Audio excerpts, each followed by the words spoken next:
First quarter. The Chill Withers trilogy.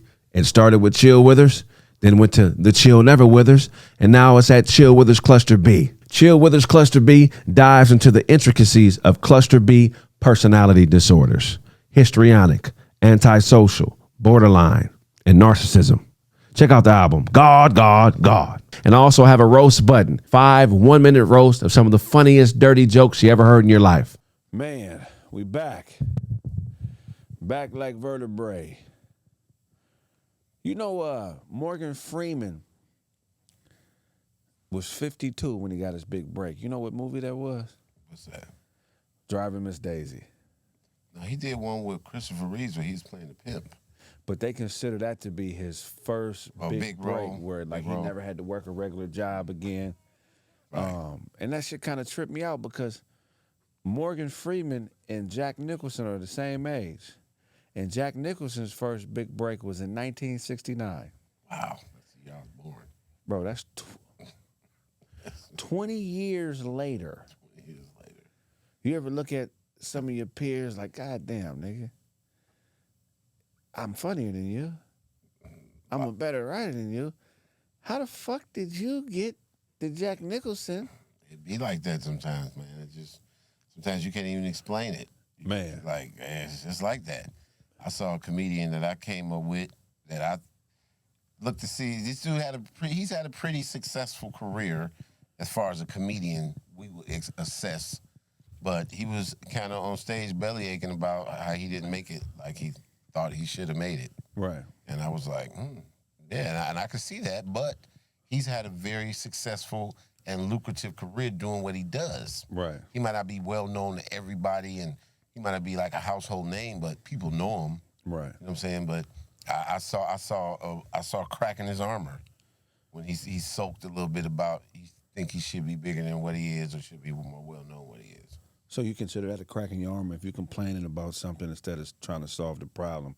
That's a weakness. Yeah, because I mean, what is making it to you? What is blowing up? Everybody got a different perspective of blowing up. You know, it's like, what do you want out of this? What's success to you? Success for me is residual income. You know, success for me ain't, you know, going on a tour unless it's a big ass tour, you know what I'm saying, with like some big names and we getting big money. You know, but that's short lived. That money will go. Once you pay the taxes on that money ain't shit. You know, my goal has always been residual income. You know, film, television production. Yeah. You know. There's some people like residual. Residuals is royalties. Yeah. Money you make while you sleep. Right. So you can talk shit to your family. Like, bitch, you got to go to a job and make money. I'm making money while I'm sitting here talking to you. Why do women take so long to get ready? Man, I don't like. Are you ready? That's when I know my woman ain't ready. Right. You ready? Oh, you ain't ready at all. As soon as they ask me, as soon as my woman ask me, you ready? Oh, you ain't even close to being ready. I'd be like, nope, because as soon as you ask me that, I know you're not ready. Right. You ready? Yeah, you're not ready. Shouldn't women be at home taking care of the kids? Like, should they have regular jobs like all of us men? Shouldn't they be at home cooking, cleaning, taking care of the children? It's coming to that. I mean, it's like, it seems like that's what's going to bring shit back to normalcy. You know, real families and real family structure. Right. Because, you know, the day of the independent woman, the day of the Geechee is almost over. Yeah, that's right. They're getting tired of that equal shit. The day of the Geechee. The day of the Geechee is almost over, woman. Yeah, How you know when somebody's a dope fiend? My uncle Wallace, who had the pager shop over on Crenshaw, he was the first person that I saw treat a crackhead like a human being. Right. Because growing up in Detroit, you know, you motherfuckers smoke crack. Oh, it's over with. It's over for you. Yeah. You ain't shit. Yeah. Look at this motherfucker. It's not, you know. But this dude was the first person I saw treat a crackhead like a human. Right. I was like, that fucked me up. Really? I was like, yeah. Because I never really, because, you know, the stigma. Yeah. Crack, you know, cocaine powder is a little different. But the stigma with smoking like it. Stigma, ain't that a fraternity? Stigma Phi Kappa? Stigma, nigga. Stigma's not a Stigma fraternity. Q Phi. Yeah. So yeah, the bad connotation or the, you know, the bad, whatever you call it, comes along with smoking crack. You know, I never saw nobody treat a crackhead like a human being. And I was like, explain that to me. He said, well, if I need somebody knocked off, I get that nigga Mitch, I give him $25 and a little throwaway gun, and boom. Yeah, he'll shoot a nigga. Yeah. I was like, okay, that makes sense. Yeah. You need somebody fucked up, yeah. Be nice to a crackhead. He'll fuck somebody up for you because everybody else treating him like shit. That's real. So you the one that he gon', you know, like, okay, I understand. Yeah. But yeah, just, you know, people they deserve dignity no matter, you know, what their level is until they steal your TV. Right. It's like, you know, fuck you and your crack habit. You stole my shit. Fuck you. That's real shit. That's real shit, man. So you say you started comedy 92. What took you to the stage? In May. I used to like walk around downtown Detroit, and niggas would like bump me and then like call me a curly head bitch, and I punch him in the face. Yeah. And then I discovered that I could fight really well. Bigger dudes than me. I was very effective. And so one day I got into it with these dudes in downtown Detroit, and then the next night they came back with like 3 carloads of dudes, right? And they jumped me, and I ended up like just off reflex pushed one of the dudes through a window, and I cut my hand open right here. Right. Like, and it was like a big old missing piece of chunk, and it was my vein. You could see my vein was exposed, and I was like, you know what? I could have really got fucked up last night. Maybe I should do something else instead of going to clubs, getting into fights. So I started doing stand-up. And I remember the first time I went to well, it wasn't the first time. One day I was going to B's Comedy Kitchen, which is in downtown Detroit, and these 2 police officers, they was coming down the street, and they saw me. They said, hey, Thomas, what you doing? What you about to do? You about to go in that club and start a fight? I was like, nah, man, I ain't starting no damn fight. I'm a comedian now. Yeah. They was like, you bullshit. And I was like, nah, man, come to the show. So they parked the car and came to the show. It was Detroit. Yeah. Detroit, I mean, you know, when you 19, 20, 21, 22, you know, that's niggas fight. It was the late 80s, so, you know, niggas wasn't shooting each other a lot. Niggas was, you know, you still could get to a fight without getting shot then. In the late 80s, yeah. In the late 80s, you still could get your scrap on. And so, but yeah, that made me, I was like, I need to do something else, man. This fighting shit is, and I'm not a professional. I don't want to be a boxer. Yeah. You know, but I need to change my social interactions. So Downtown I started Tony doing Brown. What is that? Downtown Tony Brown, legend. Detroit did not appreciate him, man. I used to go home and get pissed off because they would just dog him, man, and talk shit about him. I'm like, y'all don't understand how funny this dude is. Y'all don't understand how amazing this dude is comedy-wise. So, yeah, and he would always, hey, Thomas, don't you come back here. Fuck that. Stay your ass out there in L.A. I'm proud of you. So, yeah, I was really sad when downtown Tony Brown passed away. But, you know, he was supposed to be in the movie. Remember, I don't know, you might be before your time. This is a movie called Walking Dead. Walking Dead. The streets were tough, but the streets were just a rehearsal. Okay. And Eddie Griffin was like the star of it, but that was actually written for Downtown Tony Brown. Oh, wow. Right, because the director and the writer of the movie name was Preston Whitmore, and he's from Detroit. So he wrote that for Downtown Tony Brown, but things happened and he didn't get the part, and they gave it to Eddie. Wow. But yeah, and that's how I think that's what launched Eddie's career. Who's in your class of comedians that started with you, moved to L.A., and y'all kind of got things shaking? Howie Bell, Joe Blunt, Spanky Hayes. Y'all decided to move here at the same time? Well, I came out first. Like for a minute, I was the only comedian from Detroit out here. It was like me, and then Tommy Chun came out, and then I guess around maybe like 96, I think, because Tupac was still alive. Spanky came out, and then Howie came out, and Joe Blunt. So we kind of all, I was here for like 3 years before anybody else came. I came during the Chris Tucker cycle, like during Chris Tucker's blow up. That was the first cycle, and then another cycle came. The next cycle was like the Mike Epps cycle. Right. You know what I'm saying? So, yeah, I was kind of in the fringes right there when Chris Tucker was blowing up. We did his radio show, and I think Jesse Collins to this day still hates me because he said I got him fired from the beat. 92.3 with Theo? 92.3 with was it Theo? Well, it wasn't with Theo. I don't know. It was Power. Theo was the Asian dude. It was Asian, but I think it was Power. Yeah. It was 105. Okay, yeah, So that's they- when the Baker Boys was Right, on there. right. Yeah. So Jesse Collins was the DJ late night, and he did the comedy night, and Faison and Chris had me come on the show and, and we was doing some skits. My man is a dirty dog. A dirty dog? Oh, yeah, that's it right there. Ooh, yeah, your dog is dirty. Ew. You know what? I know who we can call. Who? Code Red Carpet Cleaning. Who was that? Oh, look, watch this. Code Red, Code Red, Code Red. See? Wait a minute. I know you. I've cleaned your carpet before. Mm-hmm. Okay. Hi. I know what that spot is from. That's either from a dog or from a man. Oh, that's her man's.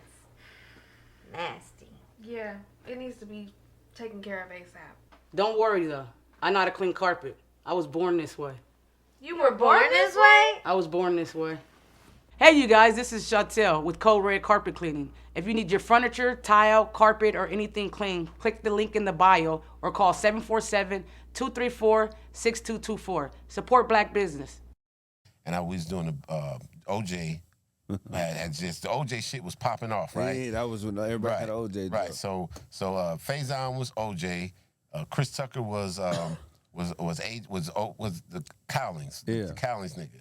Al Cowlings. Al Cowlings. He was Al. And so the skit was that they had just was over Barry White house. So I was doing the Barry White voice, and right on, show you right. I was doing this. I had to, in the studio, that shit was booming. Yeah. So At the beat. Yeah. So or Power, whatever. Power it was. 106. Yeah. 106.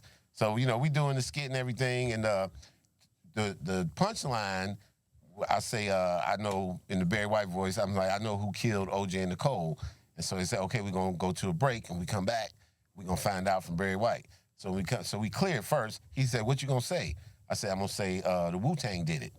And so he's like, okay. So we come back from commercial, and I'm doing the Barry White voice, and it's like, okay, Barry White's gonna tell us who did it. And I say, the Wu-Tang did it. And so everybody started laughing, and I was like, he said, protect your neck. And so then, that ended the skit. Well, a couple years, I didn't know this for years. Jesse Collins said he got fired for that. Oh, wow. He got fired for that. So, I mean, and if you don't know Jesse Collins, he's like one of the biggest producers out here. He actually did the Usher halftime show. Okay, yeah. He produced that. And he produced House Husbands, Ryder House Husbands with Chris Spencer. So, like, for years, I didn't understand why this dude had the stink face when he saw me. Right. And I was like, well, what's up? And he's like, yeah, they got me fired when you did the whole Barry White Wu-Tang protect your neck thing. And I'm just like, I'm sorry. I'm sorry. But, that's another example. And even this day when he see me, he got the stink face. You ever meet OJ? No, but I met Cowlings, AC. Really? Yep. He had a storage company. He had like one of those storage places. Like, what is it, Yeah, like where you put your stuff. Right. I think he owned one when I was living in Santa Clarita. Yeah. Because one time I had to go and put some shit in storage.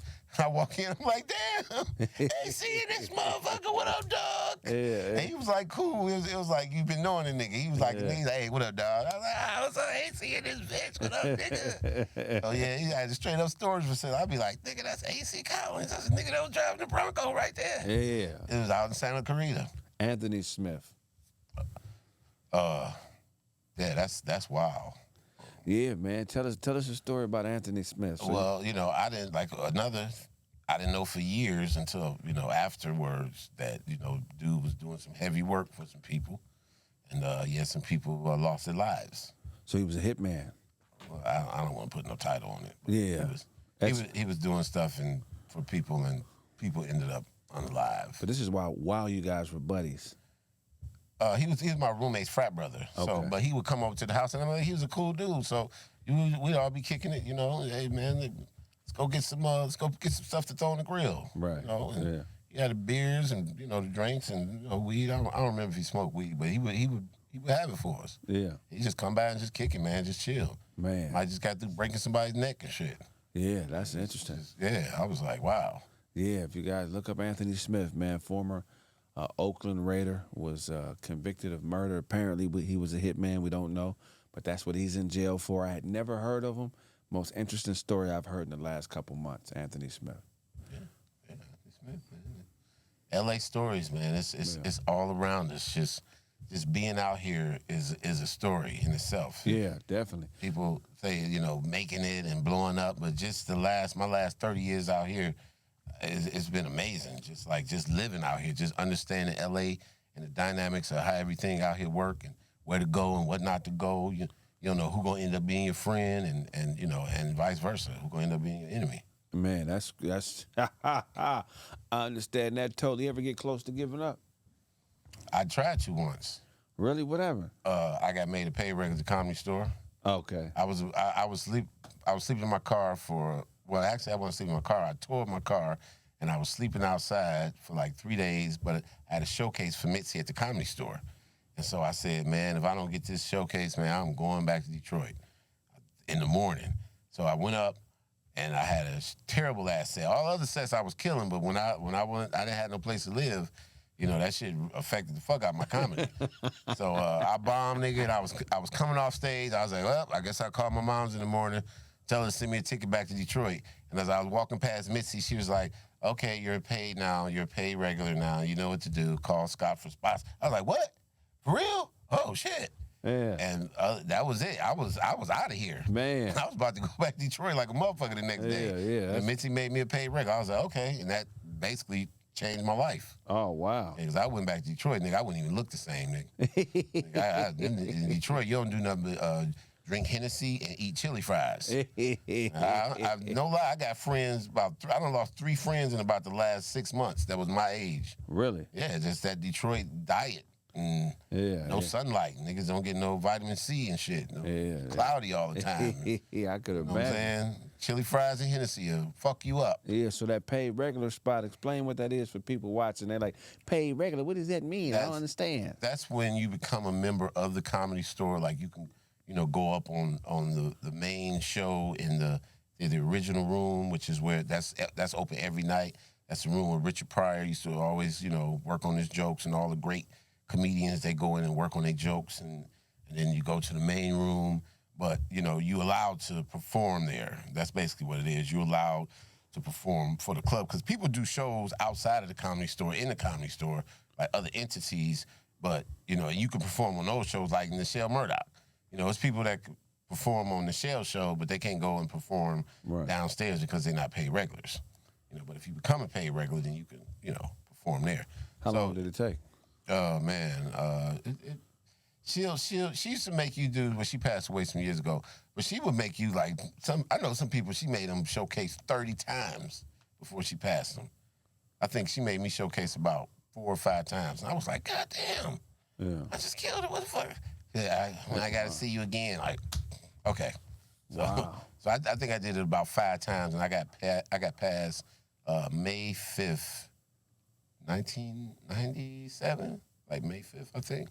Oh, that's not bad. You came out here in 94 and were passed in 97. But I did Def Jam in like 96. Right. You know what I'm saying? I did Def Jam before I got made a paid regular. So what was bigger to you, Def Jam or being a paid regular? Being a paid regular. Really? What, just for the development of your skill? Yeah, and it's more prestigious because, Def Jam ain't around no more. My name been on the side of the Comedy Store since like 99. Oh, wow. So, it's just prestigious, it ain't, it's just, you can say, like one year I went to New York and I got to work at the Comedy Cellar because I told them I was a paid regular at the Comedy Store. They call them verified? Yeah, they did something because they was like, okay, yeah, you can go up. All right. I was like, all right, cool. So it opens, it gets some respect, at certain places, but, it's just something. Pulled over by the police. I'm a paid regular at the Comedy Store. Nigga, you still was doing 125. One day I was walking down Sunset, and these 2 plainclothes police officers pulled up. They was like, hey, what's up, man? I was like, hey, what's up? They said, you're a comic, right? I was like, yeah. They said, yeah, we saw you last night. You were awesome. I was like, oh, shit, okay. The 2 plainclothes, I thought they was about to be like, empty your pockets. Yeah. Get up against the wall, turn around, go over there. So I know you've been doing, I know you're paid regular, but what I've noticed being a comedian is it takes a while before you really understand comedy. Like, when did it click for you? I always say it took me 10 years to know what I was doing. Even though I was funny, I still didn't know what I was doing. It took me 10 years. I say around 2000, 2001, 2002, it's just two words came off in my head. Nigga, slow down. Yeah. You know, I mean, because I used to be ready to get to the next joke, get to the laugh. That's what my mentor Eddie Griffin calls laugh ears. He said, don't have laugh ears. Like, don't worry about the laugh. You know, just worry about getting your thought, you know what I'm saying, and saying it in a truthful way. Yeah. And they'll find it. You'll find the laugh. So, yeah, I had to slow down because, you know, I did okay on TV, on my stand-up, but I never had the set on TV that I thought I should have had. Right. You know, like I never matched what I did in the clubs early in my career. Right. You know, I never matched it on TV, so I finally did it on my TV show that I produced, so I'm looking forward to that. Man. But I say it take really 10 years before you know what you're doing. Yeah. You know, you can be funny as hell, but still don't know what the fuck you're doing. You just got raw talent.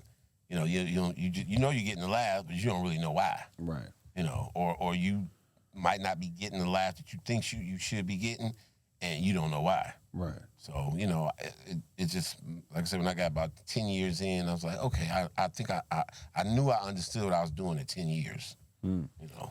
So from the thought or the inception of a bit or an idea for a joke, how long should it take you from the thought of it to it being an actual dope bit? I say go right up on stage and say that motherfucker. And then you'll be able to tell how far you are away from making that motherfucker complete.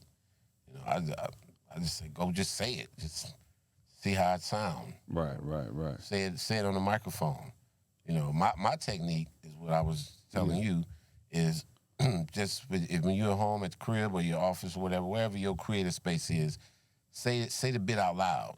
You know, just say it out loud so you can hear it because you know what's funny. Right. You know what I'm saying? You hear comedians, they say shit to make you laugh. So if you say the shit out loud and it make you laugh, it's funny. Yeah, that's yep. You know what I'm saying? It's funny. Then you build from there. I tell people like just keep saying the bit over and over out loud, and I'm telling you, it'll write itself. Right. You know, you'll start saying, you keep saying it, okay, then you'll say it this way. Say it again, and this you'll add this onto it, and then you'll add this. It's like, oh, okay. And then by that time, you get you about 3 good laughs in a joke. You know, that mug ready to take on stage and try it on the people. Yeah. You know, and then sometimes you might get that effect where they laughing at a punchline or a setup. And you ain't right. You weren't ready, but you've been hearing it, so you hearing all the funny. So now they hearing it for the first time, and it might throw you off a little bit. Right. You see what I'm saying? Because it's like you done got this motherfucker funny as hell before you even got it to the stage. Right. You got this shit funny now, so now you getting the laughs, but you're like, okay, I get a laugh there. Okay, I get a laugh there. Okay. So you know, I say go right up and say that shit. Most famous comedian to steal a bit from you. Somebody, I don't know. Damn, that's a good one. Somebody stole one, but I can't remember who it was. So it must not be that fucking famous. Goddamn. Is it worth confronting everybody you feel like, hey, man, that's my bit, man? It depends, man. I mean, some shit is if it's some personal shit and somebody just took your shit and turned your story into their life, you know, that's some shit. But it's some shit that they can't take from me. So, I mean, but I don't know, man. The whole joke stealing thing it's just a slippery slope because sometimes motherfuckers, they got the same bit. Right. Like for instance, I won't say the comedian's name, but he a cool dude. We no beef. It's no disrespect, but we got the same punchline on this joke about somebody recording themselves having sex, one of the homemade videos, and then the baby crawling the shot. Now this is a real video. Yeah. And so me and his brother obviously saw the same video. Yeah. And that's the punchline for both of our jokes Right. but it's not the same joke. Right. It's just the setup is different. But then you go, and then the baby crawling, the damn baby crawling to the damn shot. And so we saw the same video. Right. It's not the same joke, but if somebody sees us both do this joke, they're gonna be like, oh, you stole that from so-and-so. Yeah. Or did you steal that? Or did so-and-so steal that from you? So everybody that say that they joke got stolen really didn't get stolen. Yeah. You know, sometimes niggas actually think the same shit. They can come up with that. But sometimes niggas will do this. They'll see somebody do a joke similar to theirs and go, oh, shit, I got a joke like that. I'm going to do my joke. Oh, yeah. You know, and then... You just came up with the joke that when you see me do Right, yeah. mine. You saw him do, it's okay to, I do my joke. Well, it's like, to me, the nigga beat you to the joke already, so move on to some other shit. You know, it's like whoever came out with the motherfucker first, or it could be whoever got the funniest version. Sometimes, you know, sometimes you go, oh, I got a funnier version of that joke, you know, or, you know, but it all sounds like joke stealing and shit if you ain't careful. Right. If you ain't careful, that shit just sound, you know, like niggas pinch your shit. Sometimes motherfuckers just take a pinch off your shit and go, okay, I like that. Would you pass on some head from a woman that was pregnant, like 9 months pregnant? Is it my baby? No. You at the bar, she drinking. Nah. It's already a regular bitch. She say, you know what? You a good guy. What's wrong with some head? Yeah. I can't have some pussy. She can't get pregnant. I mean, if you fucking the baby might end up pregnant. But you know what I'm saying? Motherfucker just might have to like spin around and move out the way and shit. What's the most scumbag shit you've done to a broad? Oh man, I think I left a bitch at the show one time. During the movie? During the movie. Was she bad or the movie was bad? Or the movie was so bad, you was like, fuck both of them. I was like, this chick she ain't doing shit with me. She ain't fucking with me like this. I spent my money. I'm out this bitch. I went and got my refund while she was still sitting in there. What happened? You tried to kiss her and she turned away from you? Well, I ain't try to kiss her. I tried to, I'm like, you know what the movie is for? Fucking. Are we gonna fuck in the movie or not? Can I, a hand job or something? Or I touch your titty or something? She's like, nah, that ain't going down. I was like, okay, I gotta go to the bathroom. Hold on, I'll be right back. I gotta go to the bathroom. I went to the window. Oh, that movie ain't shit. Can I get my money back? Did you ever see her again after that? Oh, yeah. We used to live together. She was like, Thomas Ward, you ain't shit. I was like, you wasn't fucking, so I left. I was like, you wasn't trying to do shit, so I got up out of there. Why waste my time? How far into the movie was it? Probably about 15, 20, 30 minutes. It was, it was the movie going, it's warmed up, we in the back, everybody up in the front, and I'm like, what's happening? She was like, I ain't come to the movie to do that. And I was like, okay, cool. Yeah. So you've been raising this child 10 years, you find out it's not your baby. You on child support and everything. Does he have the potential to become a NFL? No, this is a regular ass kid. Regular ass kid. Damn. And so you changing your number every day. Damn. Nigga ain't even got no athletic aptitude or nothing. No, this nigga can't run, jump. He can't throw. He can't hit a baseball. I gotta see if the kid got some athletic aptitude before I just throw him to the curb. But you paying child support though? Are you getting off child support? Or you like a motherfucker. But he been getting child support from me for 10 years. Hey, Now you got to fend for itself. I might move to Cuba or some shit. Oh man. So, where ain't no child support. That's what niggas gotta. You gotta have kids overseas, man. That's where there's no child support. Yeah, they can't come get their money. Yeah, they can't do shit. I don't know why niggas keep impregnating American women. You see me when I decide to go on vacation again, son. That's when I'll be back in the Dominican Republic. God damn it. I'll be home every 3 years, nigga. I see you when you're 17, nigga. You know what I'm saying? See if you got a scholarship yet. You got a scholarship yet, nigga? Yeah. So you marry a chick. She get a sex change. You staying with her? Sex change for what? Sex change for what? Like, you marry a woman and she what am I doing wrong when she feels she needs to have the dick? Like, what am I doing wrong when she feels she is a better man than me? What makes this bitch think she a better man than me? Damn, you gonna be a better man than me, bitch? There should be a law against a woman marrying you and then getting a sex change. That should be a felony. I would think it is. I thought it was. You don't got freedom can do of choice. We got a marriage license, but this is a legal document. I married a woman. Period.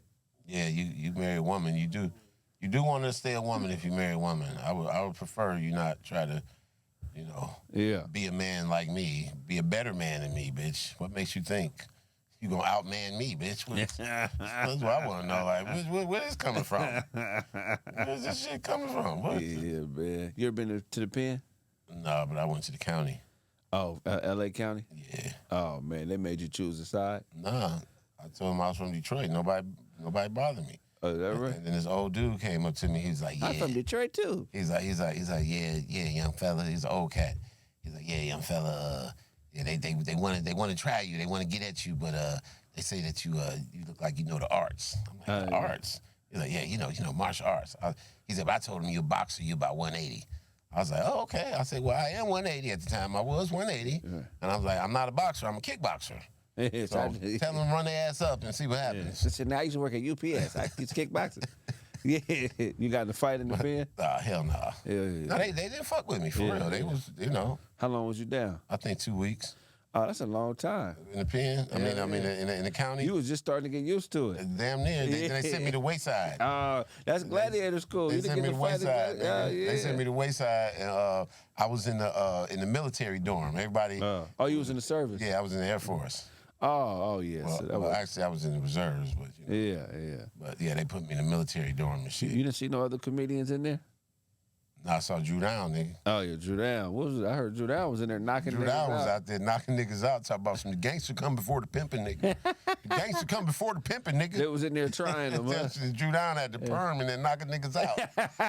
Drew Down was straight up knocking niggas out in the LA County jail, nigga. I can see it. Like, Drew Down, nigga. Yeah, so what, that was like 95, 96? Nah, this was shit. This was like about 2003 or 4. Is that right? How'd you know it was Drew Down? He was saying, I'm Drew Down. Nah, I recognize the nigga.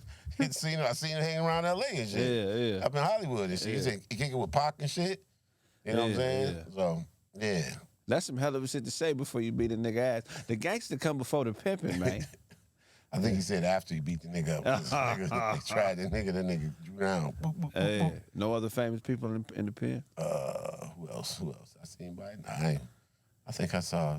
Shit, wait a minute. Actually, I saw them walking Anthony Smith past me in my cell and shit. Really? Around that time, yeah. And I was like, is that? You said that? No, I was in such shock. Yeah. And when I got out, I went and hollered at my roommate. I was like, dude, I saw Ant in jail. What happened? And he told me the story, and I was like, whoa. Wow. Yeah, so yeah, I saw him when I was locked up in there for the 2 weeks I was in the county and Wayside. Yeah, that's wild, man. Yeah, damn. Drew Down, Anthony Smith. Shit, we gonna cut, man. God. How long was that one? Welcome to Craig Facts Interviews. How you doing today? Thank you for having me. I'm doing amazing. How are Indeed. Thank you for coming. I know it was probably like a long drive. it was decent, yeah. You got nice, beautiful teeth. You got your teeth done? No, they're mine. That's just natural. Yeah, natural. So you didn't eat no annihilators or jawbreakers or nothing growing up? Nah. That's No crazy. Laffy Taffies, no. Would you rather date a black guy or a black girl? Go ahead. That's cool, right? Yeah, I love it. Yeah, so I'm going to ask some unorthodox shit. It's all good. I got an answer for everything. Mm-hmm. You think you do? Maybe I do. And even if I don't, I'll pull something out my hat. Really? Yeah. Because I could say some shit where you're going to be like, oh, wow. Well, then I'll wow you. Yeah, okay. All right, for sure. I like that. Yeah, I'm an open book. Like I told you, if I need to deflect against something or, then I will. All right. I try and take things lighthearted. Don't deflect. If you don't want to answer something, just say, I don't want to answer that. Okay, awesome. It would be dope to have him and Orlando Brown here at the same time. Orlando Brown's so funny. He's the funniest human on earth. He's so hilarious. I was with him last week. Yeah. And we took him to a bar, club, and he was ready to go. Did I tell you this story, Jermaine? He was ready to go. So instead of like you as a normal human being, you're going to say, hey, you know what? I've had a good time, but it's time to leave. Yeah. You know what he told me? He said, he came over to me. He was like, hey, man, he said, I got to go. They just raped my mama and killed my kids.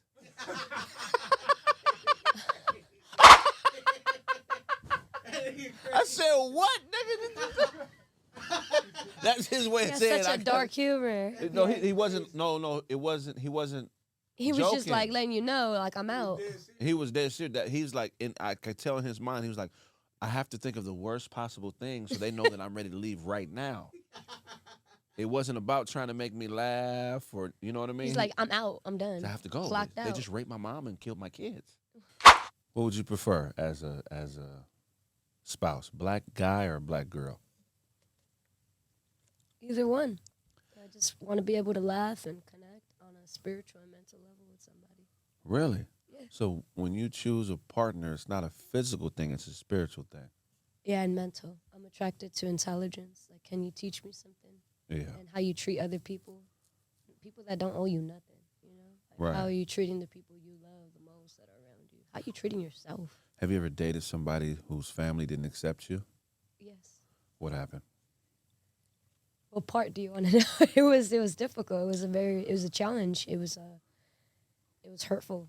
It was like you like look at yourself like. So what damn. happened? You walked in and his mom was like, look at this bitch. Fuck that. Nah. Bring another bitch. No. No, never that situation. Like get out of here. No. What happened? No, I mean, well, I'm bisexual, so it was, What does that mean? After you have sex with somebody, you get up and say, goodbye, I'll see you later. No, it means that I love and appreciate both men and women. Okay. Yeah, I like both men and women. I've been single most of my life. I've had like 2 boyfriends and a serious girlfriend. My partners, in terms of the males, I never had any issues with their moms. Their moms loved me. Yeah. In terms of my previous relationship, and I also don't say it to like throwing darkness on them, but it's factual information. Their daughter hadn't been out yet, so when we got together, it was like, oh, you went gay for her. It's like, no, she's been this way. She went to Berkeley. Come on. Oh, they thought you turned her out. They thought I turned her out, but she came out. So let me see your tongue. She came, oh, that's a turnout tongue. She came out. She came out with me, and I feel like I got like the worst of it. And Really? it was. Her mom tried to fight you? No. Wouldn't that be hilarious? Maybe spiritually or something, Yeah. but I mean, at the end of the day, I think that they're wonderful people, but in the experience I had, it was very hurtful. It was So mean. basically, you took on her burden.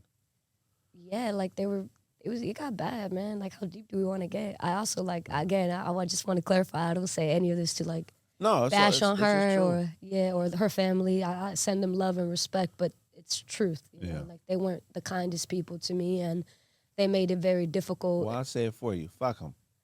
She's cool, but fuck, if you disrespected this woman because of her choices in life as far as who she wants to be with, you're an idiot. But I have a question appreciate for you. you. So I'm of the belief that there's 3 different types of women in that lifestyle. You have lesbians, you have women that are bisexual, and then you have homosexual women. To me, lesbians, what makes a lesbian as a lesbian is that they still like penetration, right? Then a bisexual woman is a woman that has an appetite for male and female, right? Then a homosexual woman is a woman that has no urges for a man at all. Am I correct in the way I categorize that, or is that ignorant? Like, how do you feel about that? Oh man, it's such a touchy subject in the sense of I myself like don't want to say the wrong thing and offend the LGBTQ community, even being part of the community. Right. I think that lesbians, you identified homosexuals as lesbians because lesbians don't have the urge. They think you men are disgusting. Like penis, ew. That's how lesbians look at it.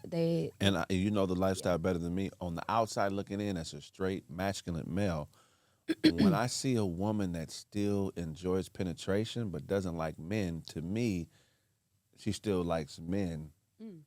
In my view, because I'm a man, I'm manly, I have a different. Do you understand what I'm saying? I understand. So it's like I look at it like this: like imagine you were with a man, right? Stressed out already. And he said, I'm not gay, but you always catch him playing with your dildo. Every time you see him, you got your dildo in his booty, right? Sexuality is fluid. Okay, yeah, and I don't think there's anything wrong with that for other people. For me, it's one way, me and a woman, right? So what I'm saying is if you deal with a man and he's doing that, you would think in your mind that this man is what? He probably has a small one. He's Well, like, if he's damn. playing with you, if No, I mean, I understand what you're saying. I'd be like, wait, what? he's gay. And whether he is or not, that's on him. But yeah, I'd question it. Like, huh? So if I catch a woman who I think is a lesbian penetrating herself, and no disrespect, don't mean to be too graphic, I'm going to assume that she has urges for male attention and she gets it this way. I wouldn't say she has the urges for male attention. Maybe she likes a particular stroke or a particular Right. sensation. You know, Right. women feel sensation and crave it different. Some women don't get. School me. Some women are not like. It's just. I'm sorry, if my nieces or nephews, they should not be watching this. Please don't watch this. But our needs are different. Like every woman's needs, everybody's needs are different. Right. You know what one woman may like, and you may as men say, I slutted her out. She liked this. Right. There's some women that don't like that. There's some women that want you to breathe on their body, let their body like just be sensual. Every body is different, and I can't speak for all women. I could obviously only speak on like what I like and what I know. But in terms of what others like, I don't want to assume that. I get your point with, and maybe it's a double standard, like with the man Yeah, I playing with can't that put no and dildo stuff in like my that. booty without being called gay. Yeah. I mean, How come a woman put a dildo in her vagina? How come I can't call her straight? you know, I had double standard maybe, but you know, no disrespect. I think that people like what they like, and that's good for them. Do you think special needs people can choose a sexuality? Yeah, Like I someone think who is autistic or somebody who's mentally handicapped, do you think that they could be straight or gay, or do you think they go with their urges? I think that they're very capable of doing everything we're capable of doing, and their brains run in a much more magnificent way that we. So would you give a special needs person an opportunity to be with you? I mean, I don't think I would date a special needs person, not because of that, but I'd go on a date with them. I had my sister-in-law's cousin. He has Down syndrome, and he would call me his girlfriend, and he wanted to take me on a date, and I said, let's do it. Let's go. That's cool. Because at the end of the day, like, we're humans, and if you respect me and we have a good time, great. Will that go further? I don't know, but I'm not going to be mean or look at you like you're less than me because you have an illness. Like, we're all Interesting. fucked up in some type of way. Do you ever find yourself envying other people?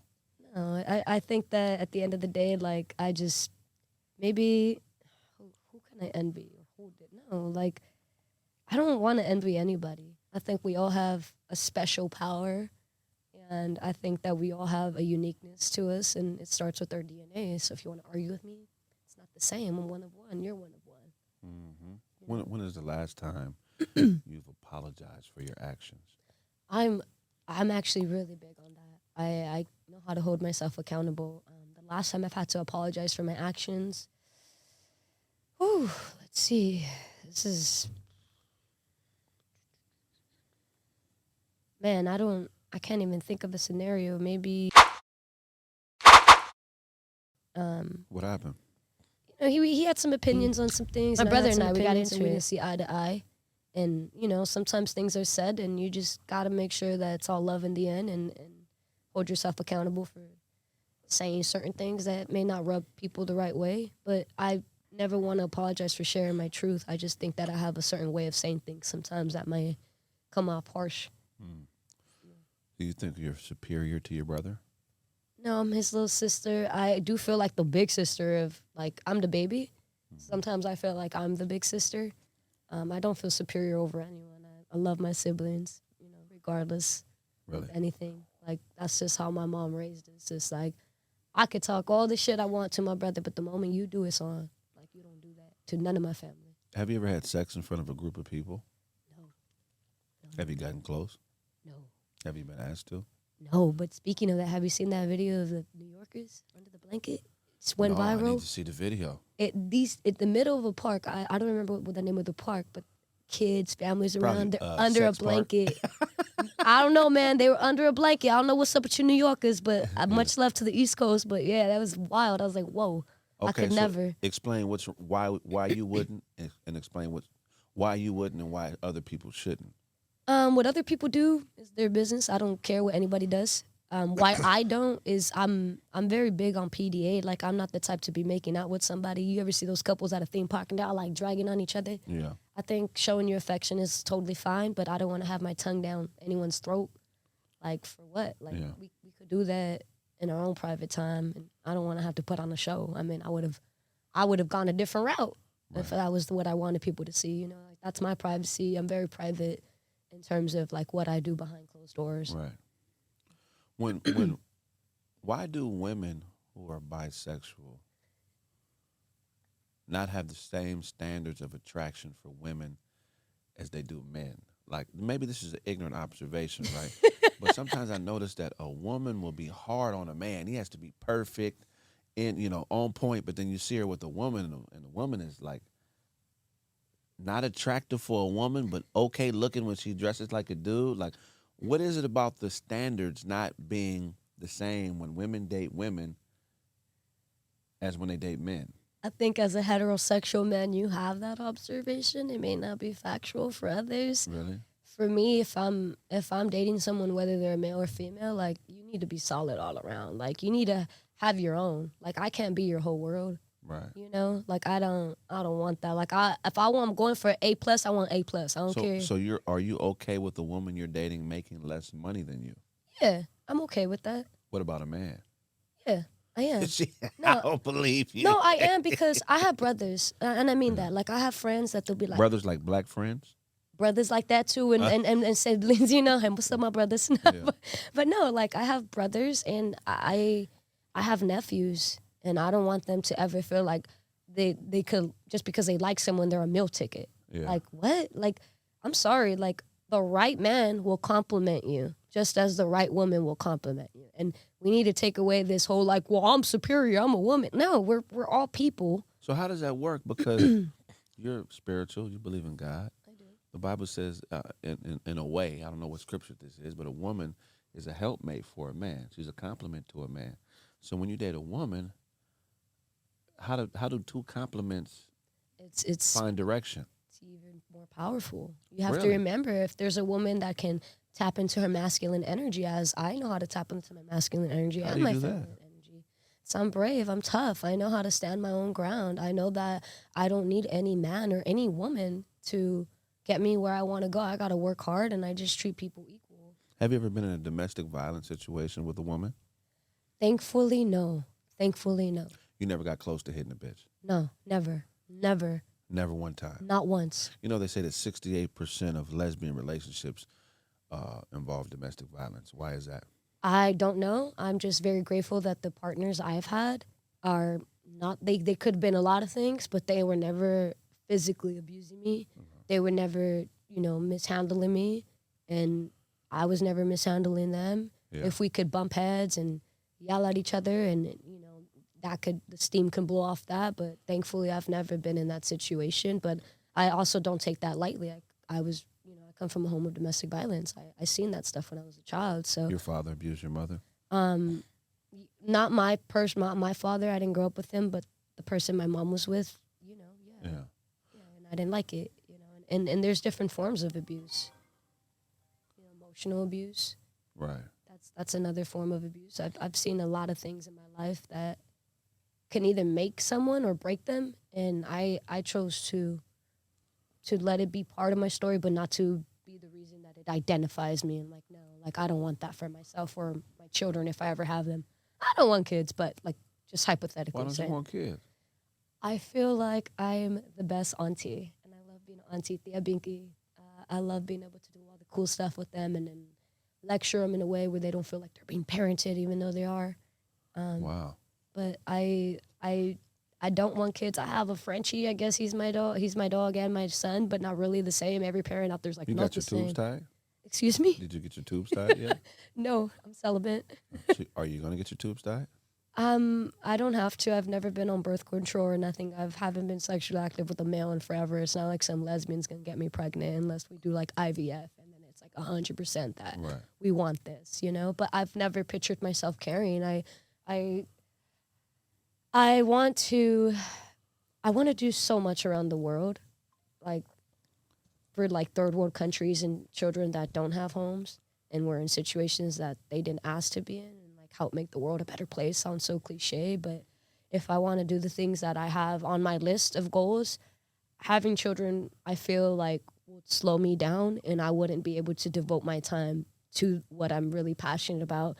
I think being a mom is even a dad. I don't want to just say moms, but being a parent is one of the toughest jobs in the world, and that's one of the jobs I don't want to take. I don't want to apply for that. I just don't. I don't. I'm selfish. I want to get up and go when I want. Say you have a son. Okay. There's a guy who you like. You say, hey, I'm going to have a baby by this guy. Your son is older now. He's 18, and you find out he's a male prostitute. Oh, wow. Damn. I want to know, what led him to that. Right. Did I do something? Right away, as a parent, my automatic thought would be damn, did I neglect him? Did I do something? What's your plan? Let's talk about this. Do you often feel empathy for people in worse off situations, or does it don't really mean shit to you? No, I have such a huge heart, like a big heart. I definitely empathize. What's the last thing you were empathetic with? Or the last person you were empathetic for? And I constantly am, like, I live in East Hollywood, so there's a lot of homeless people. So if I go out to eat and stuff, that's something that I'm big on. It's like not throwing away my food or ordering extra food and just giving it to the first one I see. You know, I think everyone has a story, and just because you're in a certain situation, I don't want to believe and paint a picture that you're just a horrible person and you're shitty and you deserve to be in that situation. Like, a lot of homeless people are veterans and they're not getting the resources that they deserve and help. You know, that's just one of the examples. So what projects are you working on right now? I am currently in pre-production for a music video. I released a project titled Nothing Personal, produced by my good friend Anderson Knight, and mixed and mastered by Davis Chris. Shout out to Davis Chris. I am extending that 4-piece project into a visual story. It's a story of a heartbreak, and I take you through that journey.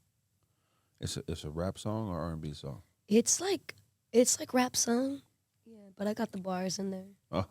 No Dove. No, play with you. I heard you can freestyle a little bit. You want to freestyle? I'll do it with you. You want to freestyle with me? Yeah, let's do it. What you? Yeah, whatever you want. Acapella. Let me hear something. Acapella? You want me to start it off or you go? Whatever. Sing. I'm chilling here with Binky. Hey. This coffee has my breath stinky. Ooh. I got some dirt in my pinky nail, but what the hell? I'ma keep going because I'm a masculine male. Do tell. I never catch an L. Hey, no L's, no hell. I walk with God, always prevail. Told my mama I'ma make it to the top. All I see is green, never gonna stop. Give everything I got, just take a step with my heart. You could never do anything to tear me apart. I believe love is love, don't hurt nobody. But if you want to hurt somebody, I'm that body. Ooh, God. If all you something, get it from God. Okay.